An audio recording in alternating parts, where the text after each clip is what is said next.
Oikotri Indonesia, keadilan dalam keimanan. Salam jumpa dalam ruang kabar baik Oikotri Indonesia. Terpujilah Tuhan, karena pada acara peluncuran kanal YouTube Oikotri Indonesia pada Februari 2022 yang lalu, kita mengadakan Zumba Jumat keempat setiap bulan. Kanal YouTube Oikotri Indonesia, ruang kabar baik, untuk saling berbagi pengalaman dan kesaksian perjuangan hidup, memberlakukan keadilan dalam keimanan demi manusia, alam, dan bumi. Ada skenario memprediksi 50 tahun yang akan datang, manakala penghancuran seluruh kehidupan manusia, alam, bumi tidak dijinakan, bahkan kerakusan merajalela di mana-mana. Ini tanda kehidupan akan punah. Dan ini sebuah ironi. Orang menghubungkan skenario ini dengan kitab Wahyu. Bukankah di Alkitab dikatakan bahwa dunia ini akan berakhir? Banyak teolog menganggap pandangan seperti ini sebagai pseudo Alkitabiah palsu. Hal ini disebabkan karena sebagian besar pembaca kitab Wahyu membaca secara harfiah dengan banyak berimajinasi tentang hari kiamat. Padahal kitab Wahyu sendiri ditulis dalam konteks penganiayaan jemaat mula-mula yang dilakukan oleh pemerintahan Romawi pada abad yang pertama. Ini dimaksudkan memfokuskan pembaca pada keadaan, kenyataan yang buruk, dan ketamakannya, seraya mendorong umat tetap setia kepada Tuhan, menyambut aspek eskakologis, visioner tentang langit dan bumi yang baru. Ada catatan kritis dari Pendeta Kuntadi Sumadikarya, mantan Ketua Sinode GKI Wilayah Jawa Barat, bahwa dalam membaca kitab Wahyu secara harfiah dalam rangka mengkampanyekan gerakan Oikotri di Indonesia. Catatannya secara luas dapat dibaca dalam buku Globalisasi Ekonomi dan Imperium yang diterbitkan oleh Pelayanan Masyarakat Kota Huria Batak Kristen Protestan atau PMK KBP Jakarta. Pendeta Kuntadi bersama Indra Nababan dari PMK KBP Jakarta merupakan tokoh atau inisiator gerakan Oikotri di Indonesia. Menurut Pendeta Kuntadi, para pembaca harfiah lupa bahwa dalam menghadapi pengharapan eskatologis masa kedatangan Yesus kembali, membawa kegenapan damai sejahtera ilahi.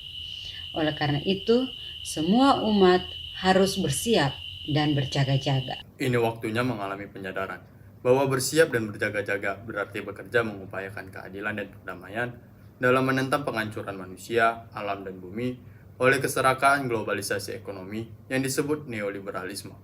Wahyu 22 ayat 2b berbunyi, dan daun pohon-pohon itu dipakai untuk menyembuhkan bangsa-bangsa. Teks ini merupakan ajakan Rasul untuk kita melakukan keadilan untuk menyembuhkan dan memulihkan relasi. Gerakan Oikotri adalah respon gereja terhadap tindakan imperium, neoliberalisme yang membawa kebinasaan dalam kehidupan. Gerakan ini dilandaskan pada teks Wahyu 22 ayat 2b, sehingga peluncuran kanal YouTube Oikotri dilakukan pada tanggal 22 bulan 2 tahun 2022. Tentu ini merupakan satu momentum yang sangat langka. Bagaimana mewujudkan keadilan di tengah-tengah dunia dalam rawa paya dunia? Bersama-sama dengan gereja dan umat Kristen Indonesia merespons situasi ini. Untuk itu, kita serahkan acara diskusi ini kepada Bung Arturo Roni sebagai moderator.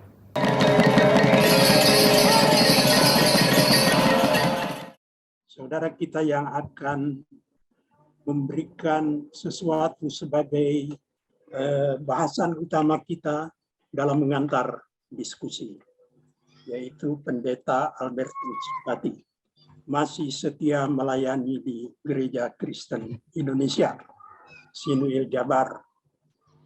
Beliau juga pembina Yayasan Universitas Kristen Maranatha Bandung dan Ketua Yayasan Karsa, lulusan STT Jakarta, satunya, kemudian Indiana University of Pennsylvania, USA, dan Pittsburgh Theological Seminary dari Amerika Serikat juga. Beliau rajin menulis beberapa buku yang menarik untuk kita baca adalah yang pertama Melintas Batas, kemudian Ngopi Bareng Allah. Wah, berani dia ya, nggak kalah sama Pendeta Glorius. Dan yang ketiga Moderasi Beragama. Para sobat semua, kita mengundang sahabat kita yang terkasih ini, Pendeta Dr. Albertus Pati untuk menyampaikan apa yang dia dapatkan dalam pengamatan, keterlibatan, juga diskusi-diskusi Zoom melalui dan bersama dengan teman-teman tim kreatif ketika mempersiapkan acara ini, serta refleksinya atas gerakan Oikotri di Indonesia. Judul bahasannya adalah keserakahan dan kerakuan kita. Bung Berti Pati, silakan. Di dalam konteks Oikotri ini, yang pertama adalah bahwa kita ingat apa yang dikatakan oleh Stiglitz, ya, Stiglitz ahli ekonomi yang mendapatkan hadiah Nobel pada tahun 2015. Dia menulis sebuah buku yang bagus sekali, judulnya Great Divide. Dia katakan bahwa di dalam buku itu dia katakan bahwa ada sebuah buku lagi yang bagus juga, dan dia katakan dalam kedua buku itu bahwa kita sekarang ini hidup di dalam satu era yang namanya era keserakahan, ya. Jadi di mana orang begitu dikuasai oleh keserakahan dan ketamakan. Dan keserakahan manusia inilah yang membuat orang kemudian menghancurkan alam raya, menghancurkan sesama manusia, mengeksploitasinya dengan segala macam.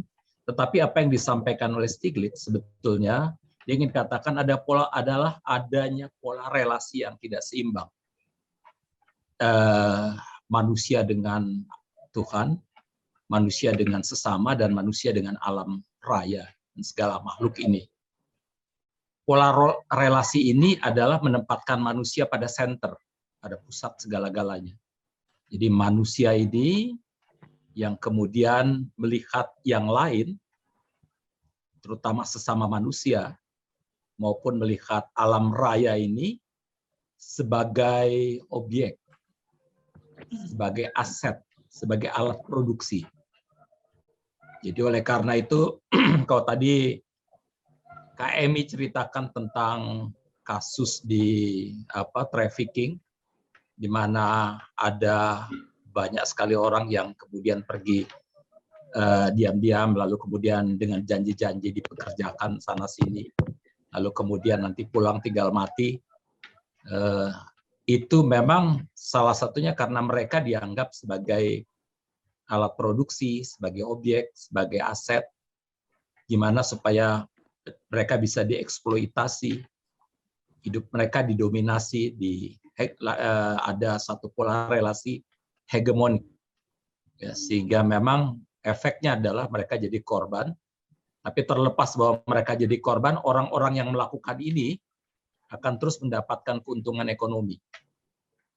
Dan itu juga yang terjadi ketika misalnya saya mendengar sekarang lagi ribut-ribut di daerah Karo sana, ada tanah-tanah yang diambil untuk jadikan tanah kuburan yang mahal. Itu karena memang orang-orang yang seringkali juga berbentuknya korporasi, ya, yang sudah yang sudah resmi, yang kemudian memanfaatkan situasi-situasi yang ada untuk mengambil tanah-tanah rakyat. Jadi bagaimana mereka itu memanfaatkan lemahnya sistem politik di Indonesia, lemahnya mentalitas dan spiritualitas dari para birokrat, atau bahkan mereka sendiri kadang-kadang menjadi bagian dari birokrat itu sendiri.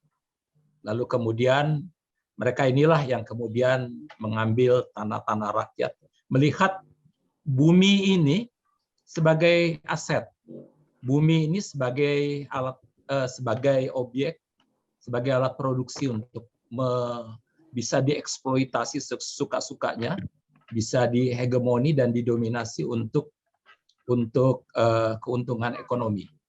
Ya, mereka udah nggak peduli dengan yang lain. Saya membaca sebuah buku dari Michael Novak. Itu dia katakan begini, ketika umat manusia dan bumi ini dieksploitasi, didominasi, dan dijadikan alat produksi, ketika alam ini dijadikan alat produksi, didominasi, dijadikan aset, objek, itu pada saat itu kita sedang mematikan Allah. Kita sedang membunuh Allah itu. Karena pada saat kita memproduksi, mengeksploitasi, atau manusia lebih tepat mengeksploitasi, atau korporasi-korporasi mengeksploitasi alam raya, kemudian dia mengeksploitasi sesama, itu kan pengulangan dari cerita Adam dan Hawa yang ingin mendapatkan lebih. Dan akhirnya dia nggak peduli dengan Tuhan, nggak peduli dengan Allah. Istilahnya dia sudah membunuh Allah di situ dengan mengambil apa yang sebetulnya sudah dilarang Allah. Dia menjadikan dirinya sendiri sebagai Allah itu sendiri, karena dia ingin jadi Allah kan. Jadi dia belum makan saja, sebetulnya dia sudah menjadikan dirinya sebagai Allah. Dan pada saat yang sama dia sedang membunuh Allah. Jadi sebetulnya dengan menghancurkan sesama manusia, mengeksploitasinya, dan membinasakan alam raya ini memang sedang terjadi pembunuhan terhadap Allah seringkali. Dan celakanya di dalam konteks pembunuhan terhadap Allah dengan eksploitasi manusia dan alam raya itu bahkan dilakukan dengan dasar-dasar dan ayat-ayat suci juga. Jadi ayat-ayat suci yang digunakan untuk mengeksploitasi sesama manusia dan alam ini, sehingga menciptakan yang namanya bukan sekedar kapitalisme, tetapi teokapitalisme, itu menggunakan ayat-ayat untuk kemudian bukan saja membunuh sesama dan alam, tapi bahkan membunuh Allah itu sendiri. Jadi itulah yang terjadi. Itu sama dengan terjadi ketika satu relasi yang timpang antara laki-laki dan perempuan, ketika laki-laki mengeksploitasi kaum perempuan baik secara fisik, ekonomi, seksual maupun psikologis, itu pada saat yang sama itu sedang terjadi teopatriarki katanya. Karena dia gunakan ayat-ayat juga untuk menghancurkan kaum perempuan. Jadi gunakan ayat untuk membinasakan ciptaan-ciptaan Allah dan sekaligus membinasakan Allah itu sendiri. Jadi itu yang ditulis oleh Michael Novak. Pertanyaannya, saudara, dari mana akar keserakahan sehingga terjadi deforestasi, terjadi eksploitasi habis-habisan terhadap alam raya, terhadap bumi ini dengan segala macamnya ini. Dan itu konon katanya menurut John Cobb bilang itu akarnya itu dari Adam Smith. Ketika Adam Smith mengatakan bahwa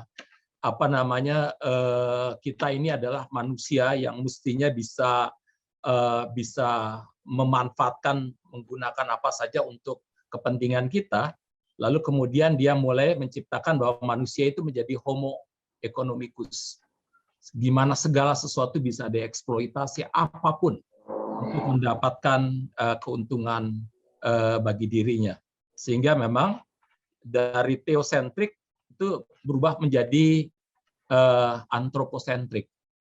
Jadi teologi juga termasuk sedang berubah, mengalami semacam perubahan, segala macam menjadi antroposentrik ya. Jadi segala sesuatu lebih pada kepentingan manusia tentu saja, tetapi celakanya di dalam konteks kapitalisme itu bahkan kepentingan manusia yang cuma segelintir.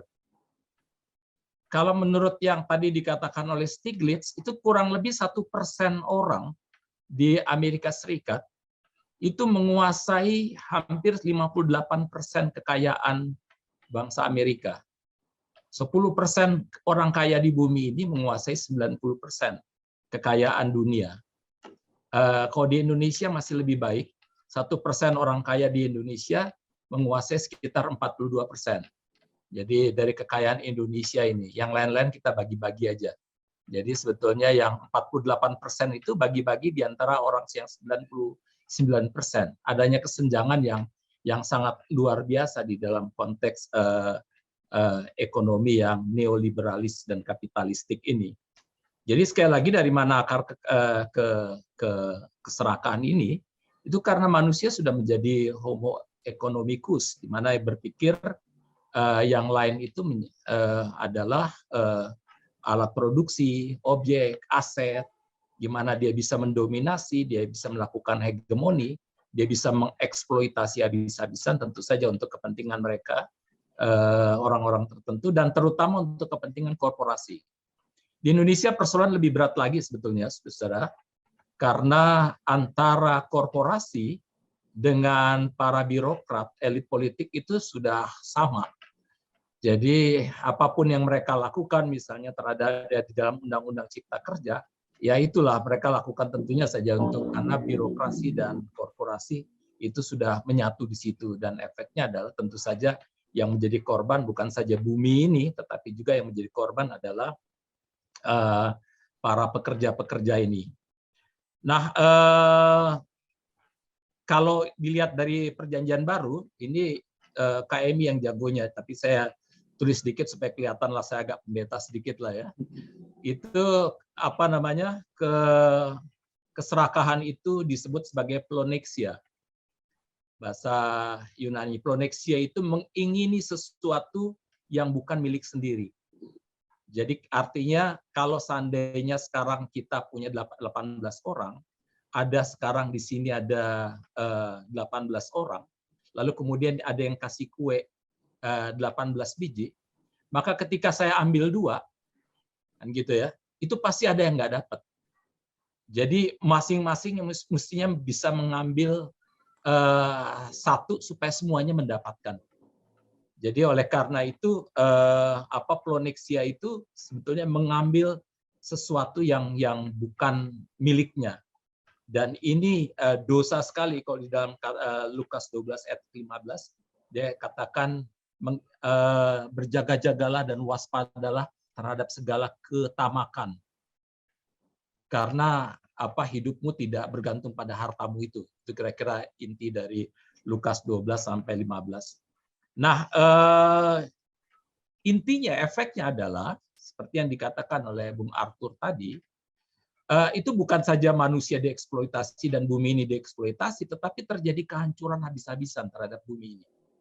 Ya, bumi ini hancur-hancuran, sehingga kalau Pak Kun tadi katakan 50 tahun ke depan ini kemungkinan kita akan hancur semua, dan memang sebetulnya mungkin nggak 50 tahun, dari sekarang ini 10-20 tahun lagi mungkin sudah ini, karena teknologi sudah lebih canggih kan. Jadi orang akan jauh lebih bumi akan lebih cepat dieksploitasi.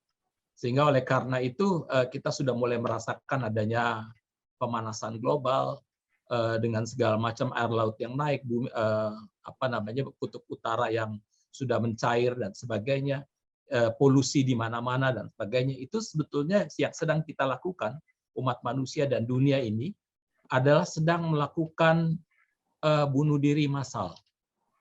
Jadi artinya sebelum Tuhan datang, kalau orang berkata bahwa nanti dunia kiamat adalah saat nanti Tuhan datang kembali. Jangan-jangan Tuhan belum datang, kita sudah mati duluan. Karena kita sedang membunuh diri kita bersama-sama oleh karena kerusakan alam raya yang kita sedang ciptakan sendiri. Nah, di dalam konteks inilah sebetulnya kita memang harus berjuang. Kita bersama-sama berjuang di segala aras, ya, di segala tempat itu, memang untuk menyembuhkan dunia ini, terutama menyembuhkan relasi-relasi yang ada, baik relasi dengan Allah sendiri, tetapi juga relasi dengan sesama dan dengan alam, sehingga yang terjadi bukan lagi satu situasi yang sekarang, di mana terjadi antroposentrik, tetapi bagaimana menciptakan satu ecological civilization istilahnya. Jadi satu peradaban yang ekologis, di mana kita semua sadar bahwa kita saling bergantung di antara sesama manusia, kita bergantung pada alam raya ciptaan Tuhan ini, binatang bergantung kepada kita, kita juga bergantung pada binatang dan semuanya. Jadi saya pernah membaca, saya lupa buku apa itu yang saya baca, tetapi dia katakan yang saya selalu ingat, sekaranglah saatnya kita membangun yang namanya ecological civilization. Jadi satu peradaban ekologis di mana kita mengingatkan semua orang, termasuk gereja, bahwa kita hidup di dalam satu situasi di mana kita saling bergantung, bukan saja dengan sesama manusia yang berbeda agama ini, karena kita sekarang berada dalam the same boat, kata dia, di dalam kapal yang sama, yang hampir karam. Di tengah-tengah kapal yang sama yang hampir karam ini, jangan berpikir untuk kepentingan diri sendiri atau kelompok sendiri. Kita semua harus berpikir untuk kepentingan semua. Dan bahkan kita juga harus berpikir untuk kepentingan alam raya dan segala makhluk, seperti yang dilakukan oleh Nuh dan keluarganya dengan menampung binatang-binatang dari berbagai tempat. Karena cerita itu hendak mengatakan keselamatan yang Allah berikan bukan saja keselamatan manusia. Oleh karena itu gereja-gereja jangan cuma bicara tentang keselamatan manusia, tetapi juga keselamatan alam raya ciptaan Tuhan ini dengan segala makhluk yang sekarang sedang kita hancurkan bersama-sama melalui tangan-tangan korporasi yang ada. Jadi kalau kita lihat sekarang, korporasi bukan seharusnya korporasi menjadi bagian dari demokrasi. Karena korporasi itulah yang menjadi penengah di antara pemimpin dengan masyarakat, dengan para politikus, pemimpin birokrat dengan masyarakat, di mana korporasi itu kalau dijalankan dengan baik sebetulnya dia menciptakan lapangan pekerjaan, dia akan memberikan pertumbuhan ekonomi, tetapi sayangnya sekarang oleh karena sikap yang antroposentrik ini, maka yang terjadi adalah korporasi berubah menjadi Dracula. Dia menghisap segala sesuatu dengan satu mentalitas yang namanya mentalitas no limit. Artinya bahwa di dunia yang terbatas, orang punya mentalitas yang tidak terbatas. Efeknya adalah memang terjadi kehancuran yang sangat-sangat luar biasa, sehingga orang sekarang mengatakan, ada banyak orang, saya baru baca satu artikel mengatakan, jangan-jangan yang namanya COVID-19 ini memang itu salah satu efek dari kehancuran ekologis yang kita ciptakan. Jadi sebetulnya itu menunjukkan ini bukan cuma persoalan medik, tetapi sebetulnya persoalan ekologis. Jadi kehancurannya itu akan menciptakan berbagai jenis virus-virus baru yang tadinya mestinya tinggal di binatang atau di pepohonan dan sebagainya, sekarang dia akan menghancurkan manusia yang telah menghancurkan. Jadi kita semua adalah sekarang akan menjadi korban dari apa yang telah kita sendiri lakukan. Jadi itu kira-kira saudara-saudara, itu terakhir adalah bahwa toh kita harus punya visi dan mentalitas yang baru. Visi dan mentalitas yang baru adalah visi di mana sekali lagi kita membangun kesadaran pada siapapun bahwa sekarang ini kita hidup dalam satu situasi yang interconnectedness. Kita tidak bisa hidup sendiri dan jangan berilusi bahwa kita hidup sendiri. Jangan berilusi agama-agama itu hidup dalam kesendirian, tetapi kita justru hidup di dalam kebersamaan, saling menopang, saling melengkapi untuk menciptakan yang namanya oleh John Cobb disebut sebagai common good. Begitu kira-kira Bung Arthur dan teman-teman beberapa catatan yang saya simpulkan sebetulnya dari percakapan-percakapan di antara kita sendiri. Terima kasih. Apa sebenarnya tugas kita sekarang? Tugas kita adalah berjuang menyembuhkan relasi-relasi yang hancur, yang dirusakkan, relasi dengan sesama maupun alam, tapi juga relasi manusia dengan Sang Pencipta. Kita tidak boleh hanya memikirkan kepentingan kita sendiri, tapi kita harus mengubah pikiran kita agar semuanya cukup untuk semua. Saya mau mengundang dulu Pendeta Emi Sahertian dari Kupang untuk mendengarkan penggalan pengalamannya mengatasi persoalan unhuman di daerahnya. Silakan Pendeta Emi. Selamat sore, dan kami di Kupang sudah mau malam. Kami punya buku, semacam buku pintar yang dikeluarkan oleh teman-teman dari HKBP, itu Agape, dokumen Agape, dan kemudian Grit dan Justice. Itu ada 2 buku itu. Saya mencoba mengekstraknya dan mengatakan bahwa memang Indonesia ini sudah sangat menganut ekonomi glass champagne yang tadi Berti sudah mengatakan bahwa ada sebagian yang di atas itu yang menikmati tapi jumlahnya kecil, lalu rakyat yang begitu banyak justru mendapat akses yang sangat kecil, dan itu terasa di Nusa Tenggara Timur. Kenapa trafficking itu tinggi? Kami coba masuk ke kampung-kampung, ternyata pembangunan antara desa dengan kota itu tidak seimbang. Semua orang dari zaman dulu yang mulai lahir di NTT ini mengatakan bahwa desa itu masa lalu, bukan masa depan. Sementara zaman yang berubah ini, ternyata desa itu adalah ajang kapitalisme. Orang mulai merampok tanah, mulai merampok resources alam yang tidak disadari bahwa di situ tuh ada resources sebetulnya. Rakyat begitu lugu di Nusa Tenggara Timur, sehingga kami sedikit malu karena Gemit itu gereja terbesar kesekian di Indonesia, tapi NTT itu adalah provinsi ketiga dengan kantong kemiskinan terbesar. Kami ke desa, terutama di hotspot area, kenapa terjadi trafficking?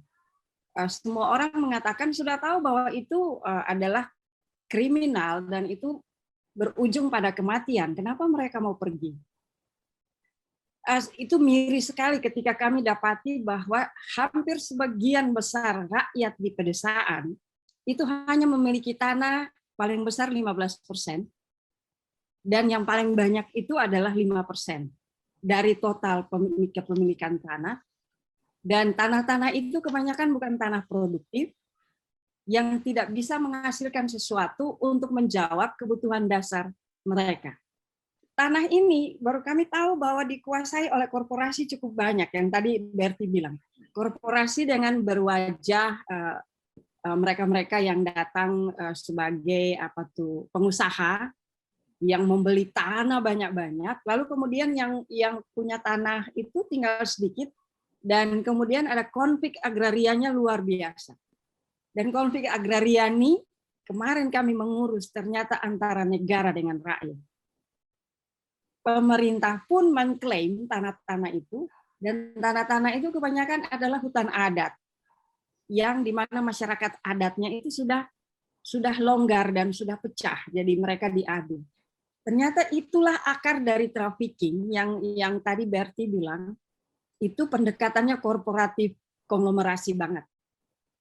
Bukan korporasi dengan basis koperasi. Dan itu menjadi persoalan kami. Jadi manajemen ekonomi pedesaan itu terbengkelai. Kami terbengkelai. Meskipun ada dana desa, tapi minta maaf, justru itu dikerap habis-habisan. Banyak kepala desa yang harus masuk ke penjara, dan itu mereka orang-orang lugu yang tidak paham bagaimana memanage desanya itu sebagai masa depan bagi rakyatnya. Saya mau mengundang teman dari Sumatera Utara, jadi dari timur dan barat. Pendeta Immanuel Ginting mau sharing, silakan. Semangat dan kesadaran gereja-gereja mengenai lingkungan ini sudah bagus ya, terutama GBKP sekarang kan juga tahun 2022 memakai tema kreatif merawat lingkungan seperti itu. Tetapi memang kadang-kadang tema ini bagusnya dalam seremoni dan acara, dalam kenyataannya memang baik infrastruktur dan pelaksanaan dari tema gereja itu sendiri itu masih banyak yang harus diperbaiki ke depan.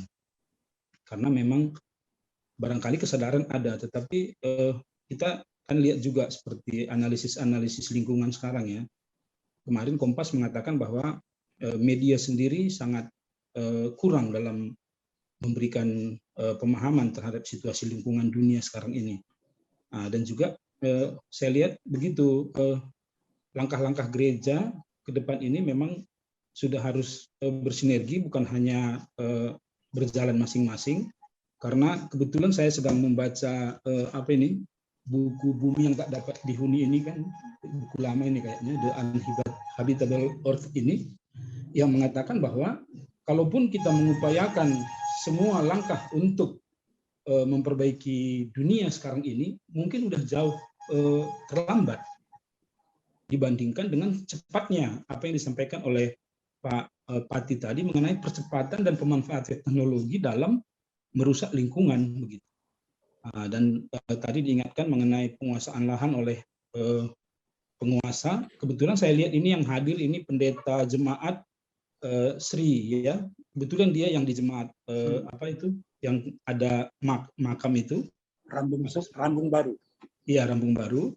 Nah, itu memang saya juga kemarin ketika ada pertemuan dengan DPRD Provinsi Sumatera Utara, saya ingatkan, ini kan kuburan. Kuburan itu ya mengubur orang yang meninggal, jangan orang yang hidup pun dikubur hidup-hidup seperti itu, gitu.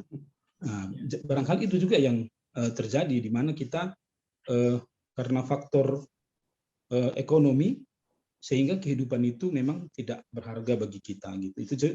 Itu aja refleksi saya mengenai gerakan lingkungan di Sumatera Utara. Saya lihat memang secara teori kita sudah bagus, tapi secara praktek dari apa yang kita buat dalam dokumen-dokumen gereja pun itu belum kita seriusi secara fokus untuk semua perangkat-perangkat pelaksanaannya. Terima kasih. Baik, Pak Dr. Mervin Panjaitan, sudah bagus latar belakangnya ini. Silakan. Yang pertama dari Pendeta Albertus tentang ketimpangan itu ya.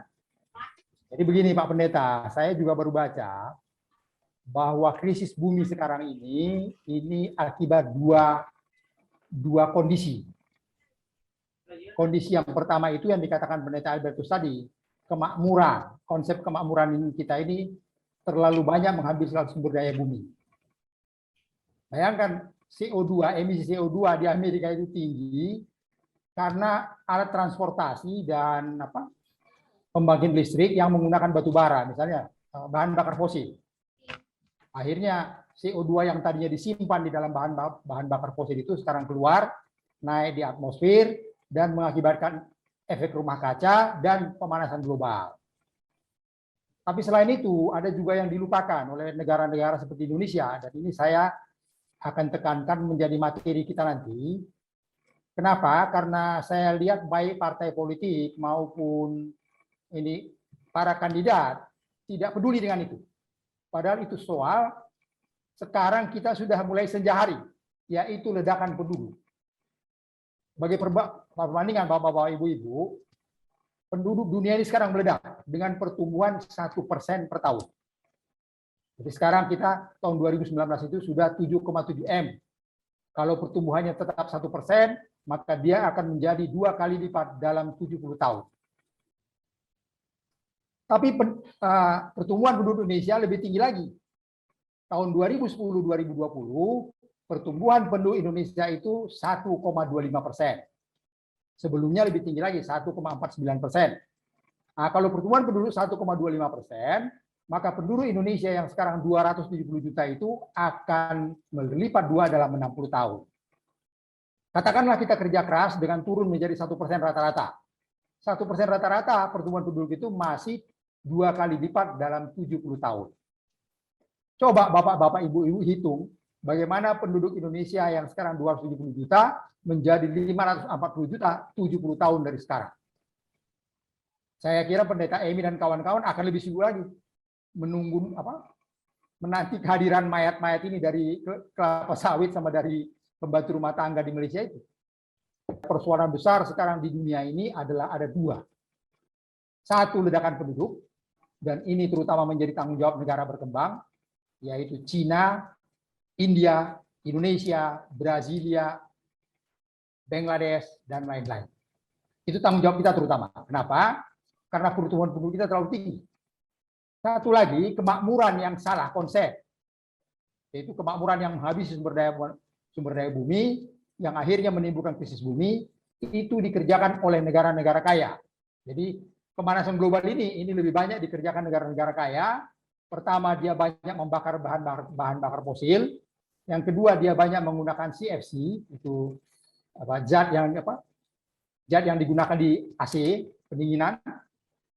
Itu yang terjadi. Nah, ledakan penduduk di Indonesia terjadi dan di India juga, antara lain karena perkawinan dini. Bayangkan di Jepang, di Korea Selatan, dan negara-negara Eropa, itu perempuan kawin di atas 25 tahun 90%. Jadi di atas 25 tahun itu 90%. Tapi di Indonesia, di atas 25 tahun itu cuma 13-15%. Sementara di bawah 15 tahun itu ada sekitar 10%. Coba. Di bawah 18 tahun, jadi namanya anak-anak itu sampai 30%. Jadi di bawah 18 tahun itu sampai 30%. Nah, dengan perkawinan dini ini maka pertumbuhan manusia itu cepat. Bayangkan kalau dia melahirkan pada umur 30 tahun, di Eropa misalnya dia melahirkan pada umur 30 tahun, di Indonesia dia melahirkan pada umur 20 tahun. Sehingga di Indonesia ini bisa terjadi generasi pertama dan generasi keempat itu ketemu. Generasi pertama umurnya masih 40 tahun, 60 tahun, generasi keempat sudah lahir. Nah, kalau generasi pertama ini umurnya 70 tahun, dia selama 10 tahun, generasi pertama, kedua, ketiga, keempat berkumpul di bumi yang sama ini. Ledakan penduduk, krisis bumi, dan penguatan perempuan. Perempuan menguat, maka yang terjadi pertama kali adalah ledakan penduduk berhenti. Kalau ledakan penduduk bekerja, kita tinggal punya satu hal. Bagaimana mengubah konsep kemakmuran. Jadi kemakmuran tidak boleh diakui kalau hanya tentang tumpukan harta. Di dalam kemakmuran harus termasuk keselamatan bumi seperti yang ditawarkan Pendeta Albertus tadi. Peace, justice, and integrative creation. Nah, bagaimana Pak Pendeta kalau itu sekarang kita kobarkan di Indonesia? Dari tahun 2022 ke tahun 2004 kita tampilkan agenda kita. Kita memang tidak bisa mencalon orang jadi presiden, tapi kita bisa menggunakan salah satu metode demokrasi yaitu menciptakan opini publik. Kita memang tidak pernah bisa jadi raja. We are not to be a king, but we are to be kingmaker. Terima kasih banyak, Bapak Ibu sekalian. Saya ingin yang pertama mendengar kabar berita dari daerah perbatasan. Ada di sini wakil kita, Pendeta Glorius Bawengan, yang baru pulang dari Nusa Utara atau dari Pulau Sangihe. Silakan Pendeta. Di Sangihe sekarang ada tambang emas yang lagi rame itu. Tambang emas yang dibuat oleh satu perusahaan tambang emas dan itu izinnya sudah keluar dari kementerian, juga dari Pemprov Sulut. Lucunya AMDAL dari pemerintah kabupaten yang menolak dari tahun 2017 itu tidak digubris. Jadi sekarang itu yang cukup ramai. Kemarin teman-teman kita mendesak untuk itu menjadi sebuah keputusan sidang gereja, tetapi karena seperti percakapan kita yang lalu, memang mohon maaf dengan tidak menghakimi siapapun, kelumpuhan kita ini kan pemimpin-pemimpin gereja juga tidak punya nurani dan nyali. Mungkin ada nurani, tapi nyalinya nggak ada. Sehingga gereja pun akhirnya terperangkap untuk berlawanan dengan perusahaan. Padahal di situ di tanah di Sangihe itu kan kecil tanahnya katanya. Dari seluruh diagnosanya tanahnya kecil, jadi kalau ada tambang emas itu dia bisa menenggelamkan satu pulau kalau produksi itu berjalan. Nah, yang aneh adalah ini yang kemudian menarik, perlawanan gereja dalam hal ini lebih banyak ke perusahaan, sementara ada penambangan liar masyarakat yang jauh lebih lama ada di situ. Jadi kalau perusakan atas nama alam, ya mungkin. Tapi kalau perlawanannya hanya kepada perusahaan kan, ya, jadi komoditas politik. Itu yang sekarang sedang ramai. Kemarin di ibadah pembukaan saya kebetulan diminta untuk ibadah pembukaan sidang MPLPGI, itu saya coba munculkan potongan-potongan kecil itu dengan membuat kolaborasi, karena saya setuju dengan Bung Berti tadi bilang hidup sendiri itu ilusi. Jadi kesederhanaan itu memerlukan investasi, bukan investasi dalam bentuk hanya material, tetapi juga yang tadi itu hati nurani, nyali.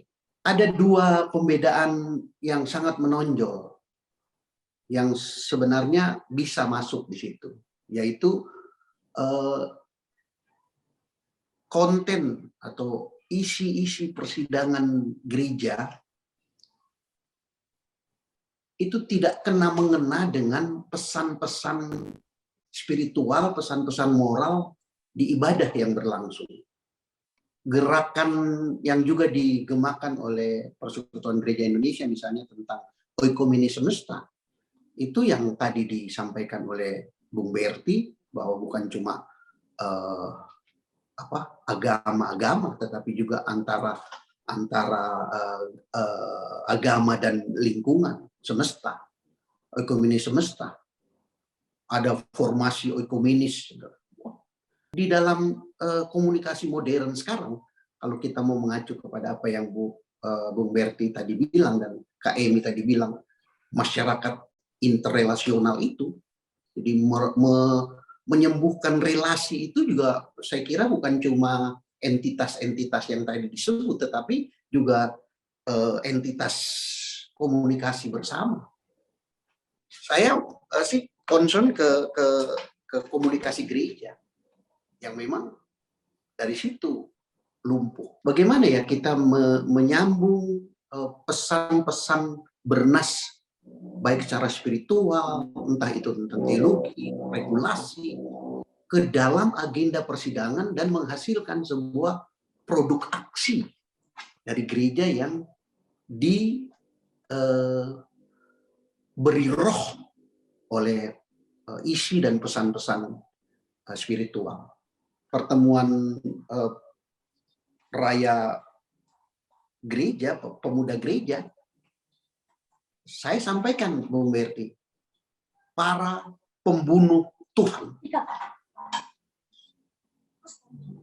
Salah satunya sekolah teologi, gereja-gereja, lembaga keumatan itu punya akses membunuh Tuhan. Ruang kabar baik dari gerakan Oikotri Indonesia dan di kanal YouTube ini sebenarnya banyak praktek dari jemaat-jemaat, dari rakyat jelata, bagaimana mereka berusaha menyembuhkan kehidupannya akan ditampilkan. Horas, kami dari Tarutung, Pak. Oh, dari Tarutung, Ibu. Ya. Silakan. Bagaimana caranya supaya umat jemaat diajak untuk melakukan pemeliharaan alam seperti itu ya Pak? Kalau saya nggak salah dengar baru sebentar ya. Saya suka istilah Ibu itu, melakukan perlawanan. Perlawanan ya Pak. Nah baik, memang saya sebagai jemaat Pak, sepanjang yang saya dengar sangat jarang memang gereja melalui mimbar atau melalui khotbah mensuarakan tentang pelestarian alam ini.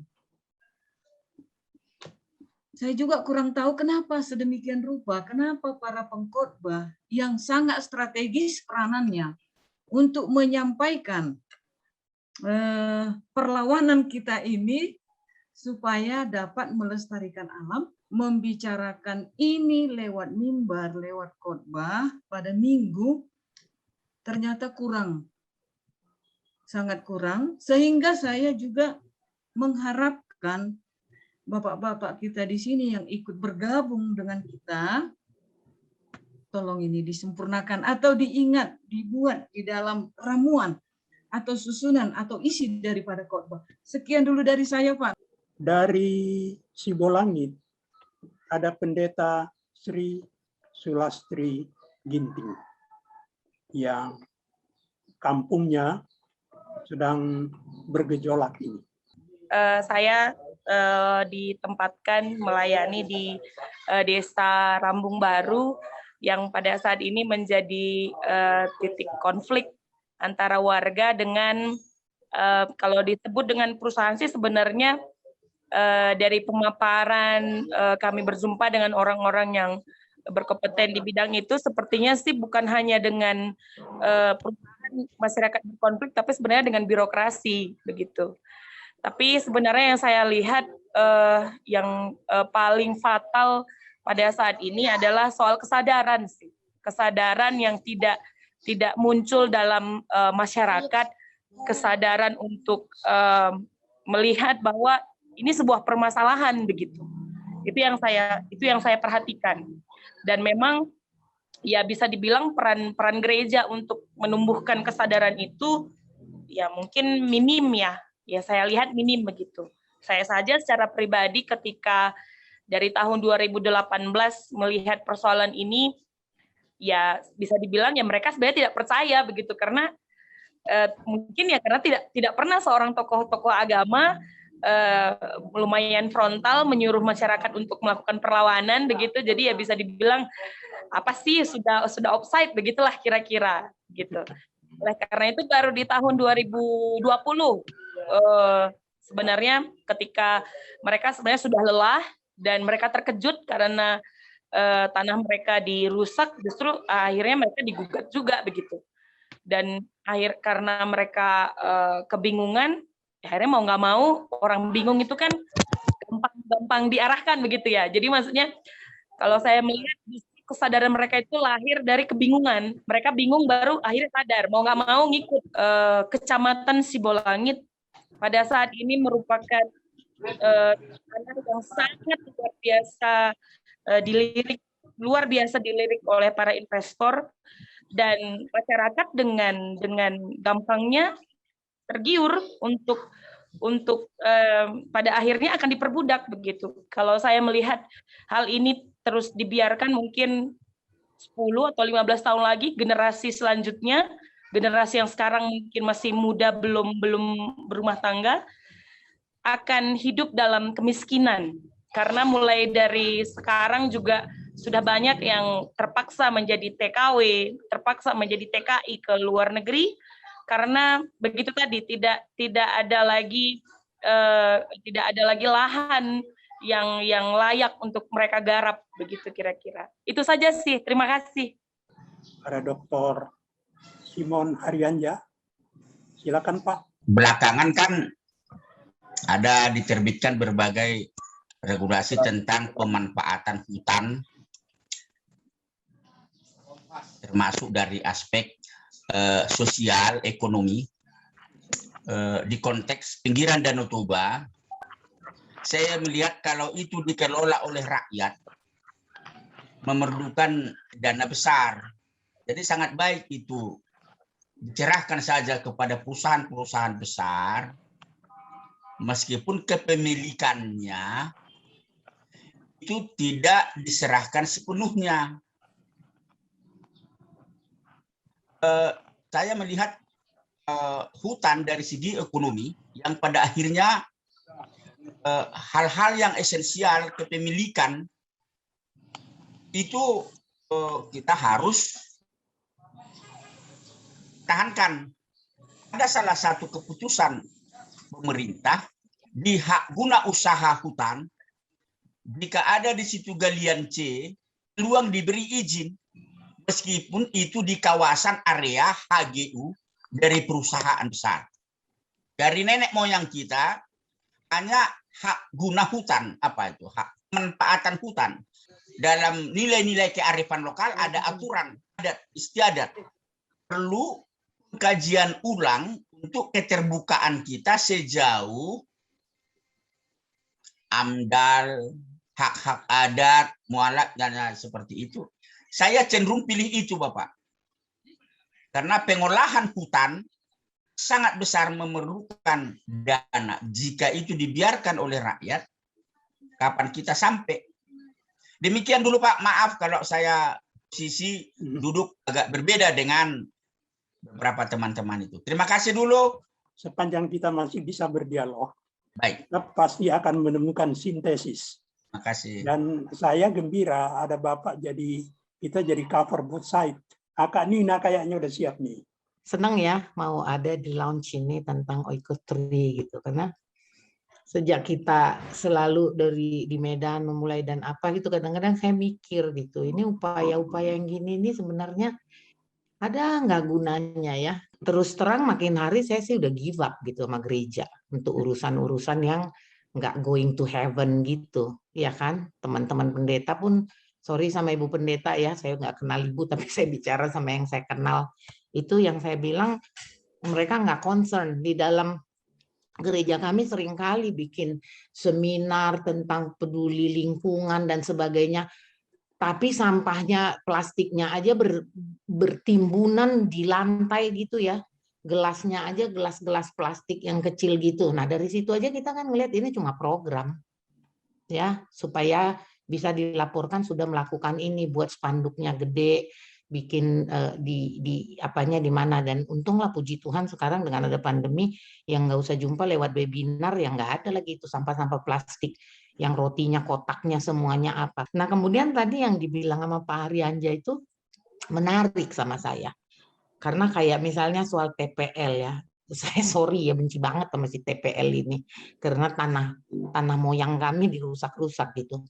Tapi setelah ngelihat itu, saya pernah sempat diskusi juga sama Ito Togu, saya bilang, apa realistis ya suruh itu tutup, saya bilang. Kalau itu disuruh tutup, sebenarnya orang Batak pun terbelah dua. Karena sebagian kan udah nyari makannya di situ. Ya. Gimana kalau perjuangannya itu adalah maksa dia, kamu boleh produksi, tapi maksa dia mesti pro lingkungan gitu. Ada nggak cara gitu? Jadi dia tetap produksi, downscaling jumlah yang dia produksi supaya dia nggak, sampai dia bisa memproduksi bahan baku dia mungkin 15 tahun lalu lagi gitu. Nah, tapi itu kan cuma pikiran-pikiran. Tapi kan kalau kayak dulu mendengar yang Pak Haryanja bilang itu tadi, pasti langsung kening berkerut gini, anti banget gitu ya. Apaan sih Bapak ini gitu ya. Tapi makin ke sini kita mulai realistis gitu. Ini mana solusinya? Apa kita mau terus ngotot-ngototan tutup. Tapi itu nggak solusi gitu. Nah, kadang-kadang mungkin Oikutri nanti gerakan ini juga kita bisa gitu ya ngasih sumbangan pemikiran untuk juga ngajak militan, tetap militan, tapi jangan jadi ekstremis juga. Mari realistis gitu. Ada nggak kemungkinan nekan mereka supaya produksi tapi pro lingkungan, caranya, pembuangan limbahnya dan bla bla bla. Tentu itu meminta skill yang luar biasa ya untuk pengawasan dan monitoring gitu. Justru PMK HKBP sudah maju selangkah, berusaha menyelamatkan lingkungan itu bukan dengan teriak-teriak, tapi berkolaborasi dengan pihak TPL untuk memperkuat petani-petani hutan, petani-petani dengan program perhutanan sosial kalau tidak salah, sehingga mereka bisa mengelola hutan dan sebagainya. Tapi itu saya tidak tahu persis. Tapi artinya sudah ada langkah-langkah untuk melihat tidak sekadar melawan, tapi bagaimana bisa berbuat di situasi-situasi itu yang menguntungkan rakyat. Dari Bung Berti mungkin ada tanggapan terhadap apa yang tadi beredar dalam diskusi kita. Silakan. Satu upaya untuk kolaborasi dengan siapapun, apapun agamanya, etniknya, tetapi terutama kolaborasi dengan korporasi. Karena korporasi bukan musuh. Seperti tadi saya katakan bahwa korporasi sebetulnya alat dari demokrasi. Tetapi bahwa alat itu bisa digunakan untuk menindas, untuk karena kepentingan ekonomi dan sebagainya, tetapi dia juga bisa menjadi alat di mana anugerah Tuhan itu ada di situ. Itu kira-kira begitu. Oleh karena itu memang di dalam konteks ini itu perlu ada semacam yang tadi Bung Arthur katakan, semacam penyadaran dari empat pihak satu kaligus. Yang pertama adalah dari masyarakat di bawah, rakyatnya sendiri. Mesti ada kesadaran pada hak-haknya. Karena mereka harus diingatkan bahwa mereka tidak tinggal di sorga.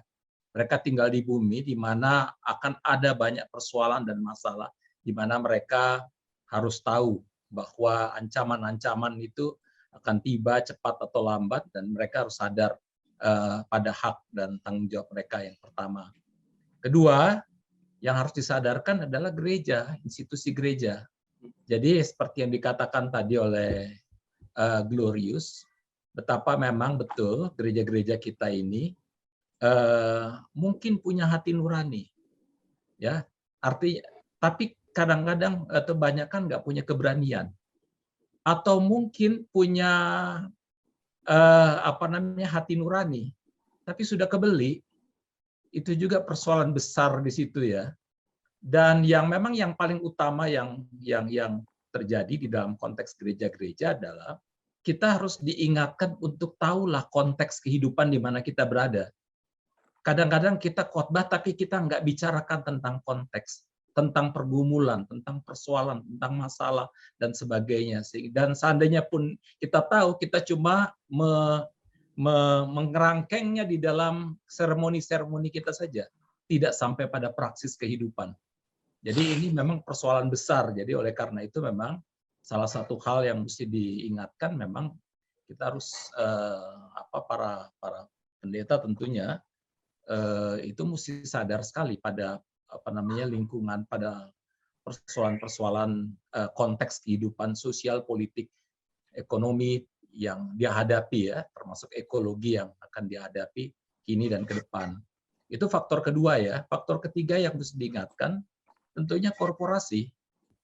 Jadi sekali lagi jangan lihat korporasi hanya sebagai musuh, tapi mesti diajak untuk berdiskusi, untuk berdialog dan sebagainya, supaya mereka memang bisa melaksanakan tugasnya secara dengan moralitas.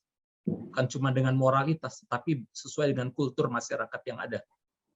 Gitu. Artinya memang dia mempertimbangkan situasi kultur masyarakat yang ada itu. Jadi memang moral dengan kultur ini memang dua-duanya harus dilibatkan.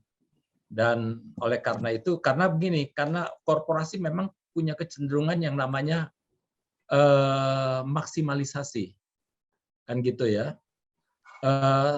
Ada dua kecenderungan, satu maksimalisasi, kedua adalah optimalisasi. Kalau optimalisasi, dia bagaimana mendapatkan keuntungan dengan cara membuat customer-nya senang, customer-nya suka, tapi dia memikirkan masa depan. Tapi kalau maksimalisasi, dia akan menggunakan atau menghalalkan segala cara, nggak peduli, pokoknya aku dapat untung. Nah, persoalan yang kedua ini, yang pertama ini maksimalisasi ini, yang terjadi seringkali menjadi persoalan-persoalan bagi di konteks korporasi itu. Jadi itu mesti diingatkan, dan untuk itu memang kita harus jauh lebih bisa berdiskusi dan berdialog dengan mereka. Seringkali militansi kita menghantam dengan mengatakan kita nggak butuh neoliberal, kita yang membutuhkan adalah sosialis, negara yang sosialis dan sebagainya. Itu ilusi menurut saya. Lebih baik kita kuasai tentang kecenderungan-kecenderungan yang buruk dari neoliberalisme ini. Lalu kemudian bagaimana dari situasi yang ada kita mulai mencari kesempatan atau solusi-solusi yang baik yang bisa membuat kita semua bisa berkolaborasi. Yang keempat yang mesti kita ajak untuk berdiskusi, berkolaborasi, tentu saja pemerintah, baik Pemda maupun pemerintah pusat. Jadi karena terutama di Indonesia ada kemungkinan pemerintah ini memang berkolaborasi dengan perusahaan-perusahaan tertentu. Tapi kalau rakyat bersama dengan gereja dan umat beragama lain betul-betul sadar bahwa ini bukan cuma persoalan satu agama, ini persoalan semua masyarakat. Dan jangan berpikir, oh yang penting saya nggak kena, satu saat semua akan kena. Oleh karena itu, apapun, sekecil apapun persoalan, itu mesti melibatkan semua, karena ini persoalan semua. Ini menyangkut masa depan kita bersama. Dan untuk itu memang pemerintah mesti diajak diajak berdialog dengan segala macam, bila perlu menuntutnya dengan berbagai cara, supaya memang pemerintah itu diingatkan pada tanggung jawabnya. Karena sekali lagi, pemerintah itu juga tidak bisa kita musuhin, pemerintah kita butuhkan, tetapi pemerintah memang bisa punya fungsi menindas, bisa jadi otoriter, Tetapi sisi lain pemerintah juga bisa menjadi pemerintah yang demokratis yang melayani. Oleh karena itu memang termasuk kita juga, kita bisa otoriter tapi kita juga bisa melayani. Artinya bahwa dosa itu ada di mana-mana. Dengan kesadaran dan dengan sikap yang realistis ini seperti itu, kita juga harus mendekati setiap orang juga dengan kerendahan hati ya, berusaha untuk yuk kita bersama-sama untuk memperbaiki kehidupan untuk kebaikan bersama. Karena toh korporasi atau pemerintah yang hidup di tengah-tengah rakyat yang makin menderita, rakyat yang tertindas dan sebagainya, atau korporasi yang terlalu sibuk untuk mengeksploitasi, satu saat ada pada batasnya dia sendiri akan bangkrut sendiri.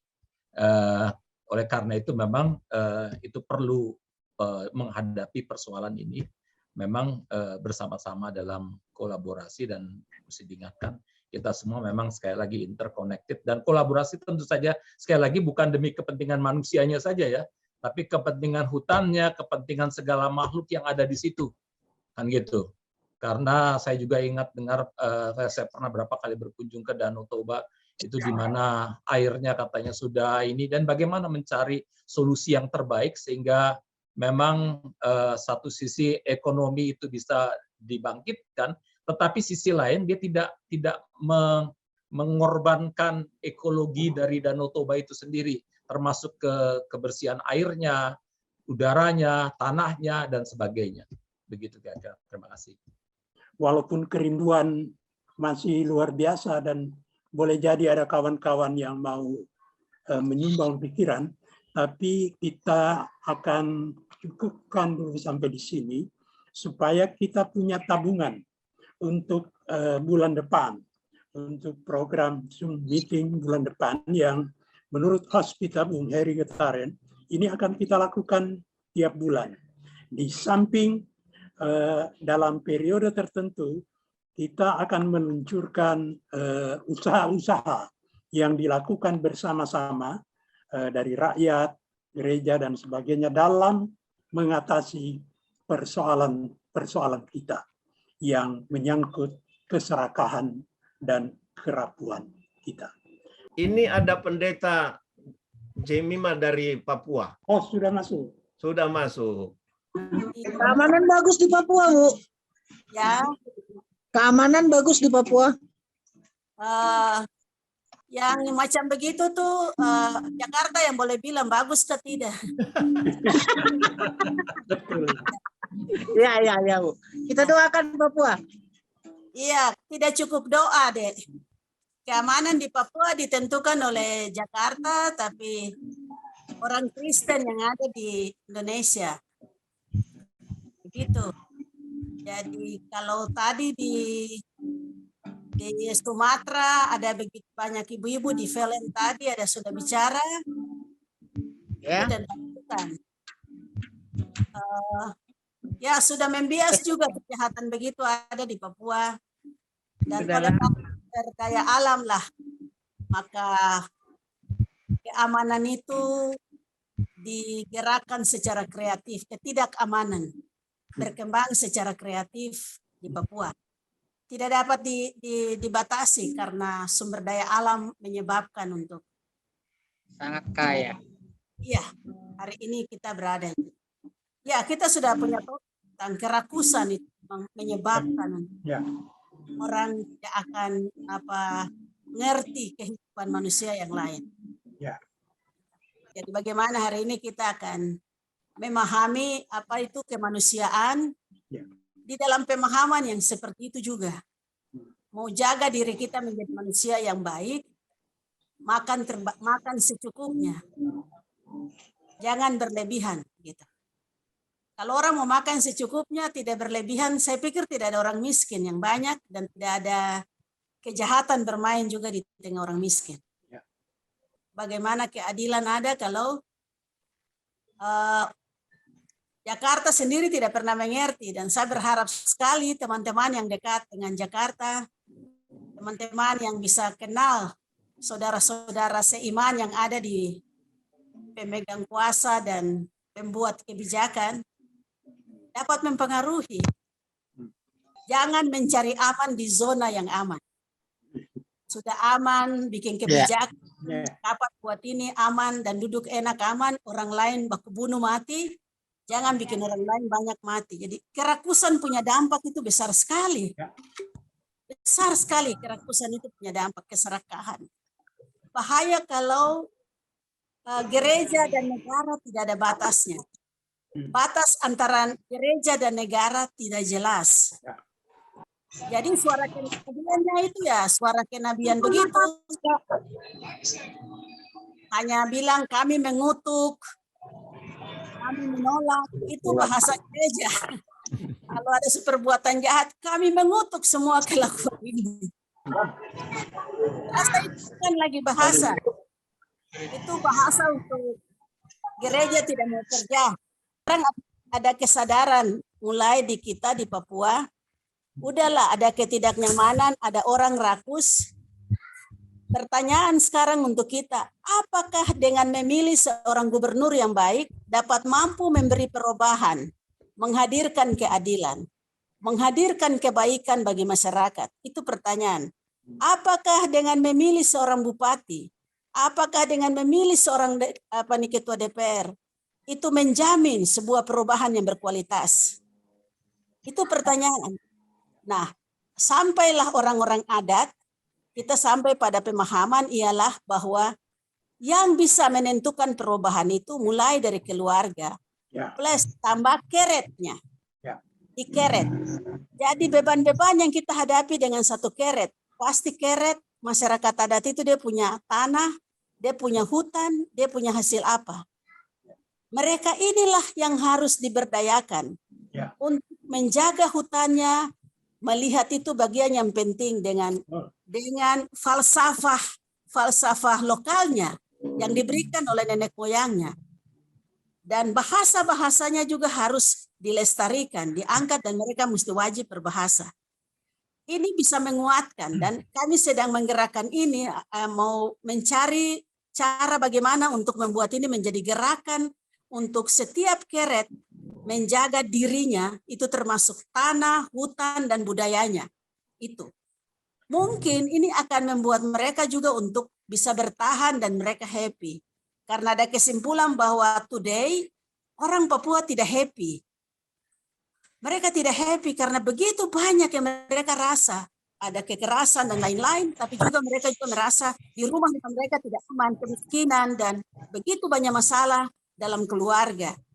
Kawin, masalah narkoba ada dekat dengan mereka, kekerasan seksual dan lain ada dekat mereka.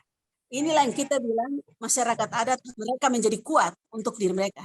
Satu grup di Merauke sudah membangun, sudah menolong, dan itu Keret Mahuse ya. Mereka sudah 100 keluarga, mereka bisa menolong keluarga mereka. Itu suku yang bahasanya hampir hilang. Suku bahasa Marori, hampir dekat dengan Maori ya, begitu. Mereka mulai dan nanti dikembangkan ke yang lain. Di Biak lagi begitu, ibu-ibu kesulitan dengan membayar mas kawin anak-anak karena mereka menikah belum cukup. Ayo kita bilang harus sama-sama kumpul mas kawinnya kita bayar supaya keluarga aman tenang, dan kita memberikan pikiran-pikiran untuk bagaimana menata rumah tangga, menata keret dan lain. Ini WA grupnya berjalan seperti itu. Karena kita sudah diliputi dengan dampak daripada kerakusan untuk sumber daya alam yang kami kena imbasnya. Kita fokus untuk mau melihat akan keret. Membangun keret, dia harus menghargai dan membangun diri dari situ. Itu yang kami baru mulai kerjakan. Saya tidak tahu itu akan ke depan benar tepat pada manusia itu sendiri. Dia punya pandangan tentang hutan, pandangan tentang bahasanya. Setiap kata tuh punya pemikiran sendiri yang tinggal dalam dia punya pikiran dan hati. Kita harus tetap di situ. Jangan bangun orang Papua dari pikiran dari luar. Tapi apa yang dia punya, yang dia dapat setiap hari. Dampak dari kerakusan bikin bingung kita. Mantap. Membingungkan. Dalam kesulitan orang Papua bilang, syukur aku jadi orang Papua. Dia tidak minder. Syukur Tuhan aku jadi orang Papua. Mau beri kekayaan semua bagiku. Hidup di atasnya. Tapi memang sebetulnya sebagai catatan paling akhir yang sudah diangkat oleh Ibu Yemima, saya mau kasih tahu bahwa kalau tadi kita bicara tentang pentingnya pembebasan masyarakat atau rakyat atau umat dari berbagai penindasan, ketidakadilan, dehumanisasi, tapi Ibu Yemima angkat satu hal penting sekali. Perlunya juga pembelaan terhadap identitas, jati diri satu masyarakat. Karena kadang-kadang orang malah kehilangan bahkan tidak berani menyatakan identitas atau jati diri atau sengaja bahkan dihilangkan. Jadi kita harus kembali membangun jati diri kita, identitas kita, dan itu penting, termasuk bahasa, termasuk culture kita masing-masing, itu mesti kita pertahankan karena itu bagian dari kedirian kita, tapi juga bagian dari kemanusiaan kita. Terima kasih Bu Yemima, luar biasa. Hormat. Sampai jumpa. Hormat. Terima kasih untuk Pendeta Berti Pati, Bung Arthur, dan para peserta diskusi. Juga sobat-sobat yang sudah berbagi kabar dari tempat masing-masing. Ruang kabar baik terbuka bagi setiap orang dari berbagai tempat untuk menyuarakan, untuk memberitakan setiap peristiwa kehidupan, supaya kita bersama-sama menyembuhkan bangsa-bangsa. Salam Ekotri Indonesia, keadilan dalam keimanan. Kunjungi terus kanal YouTube Ekotri Indonesia untuk mendapatkan kabar baik.